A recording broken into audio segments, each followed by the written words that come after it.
She's staring blankly from a window of the 5th floor, feels the attraction of the precipice. The army of the doomed heavily pushes its chariot over the tram line. One can no longer distinguish their faces at dusk. They all have the same air and the same stature, the same sad eyes.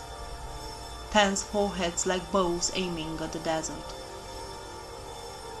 What for her is the only point of light, it's still night for him. What for her is the only truth, for him, is smoke. Through the foggy eyes he can only see her skinny shoulders. It's a mistake, he tells himself, a mistake. He has to make her disappear. The half-truths and the half-desires and the half-freedoms attack him with anger. He lights a cigarette, sees her helpless gestures, the despair with which she wants him to hold her. She shouldn't have endured. She shouldn't have been there. She was supposed to run away, to scream, to struggle. Maybe she didn't understand the rule of the game. It's a mistake. It's a mistake, he repeats to himself. She shouldn't have sniffed his blood to touch his ruins. He tells her that she's beautiful and ugly, that she's late and early, that she needs to be even more patient. Maybe she will understand eventually. He doesn't even want to know who she is.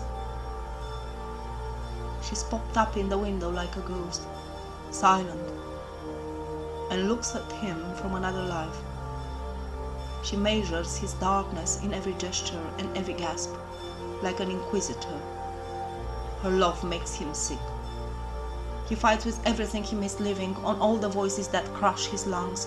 She tries to stop the tempest, touches his forehead like a totem, and that intensifies his sickness. The woman is silent. The dull hum of her waiting clogs his ears. He sees only pieces of her, half cheeks covering his half-truths, her lips kissing his pain. She shouldn't have seen him like that. He can't bear her to stand his fever and disgust. His heartbeats always lag behind a word, which spins dizzyingly at the hour when it's getting colder. He tells her to go away, to disappear slowly, how they all disappear, to do it discreetly, quietly, to hold his hand when she moves away.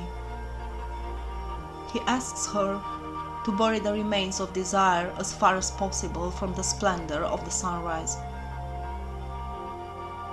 She gently cleans the tobacco crumbs scattered on the carpet.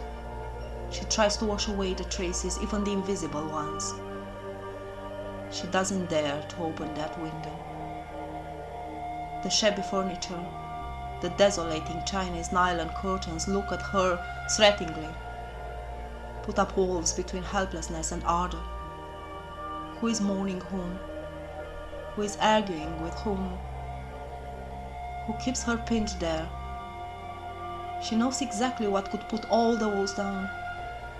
But for him, only yesterday matters. It would be enough to go out in the street. At the edge of the city there is a road through the field that gets to the sea. Life continues to freely dig its tunnels through the flesh of the innocents, blind as a mole. She sees everything clearly, through the night that never goes away.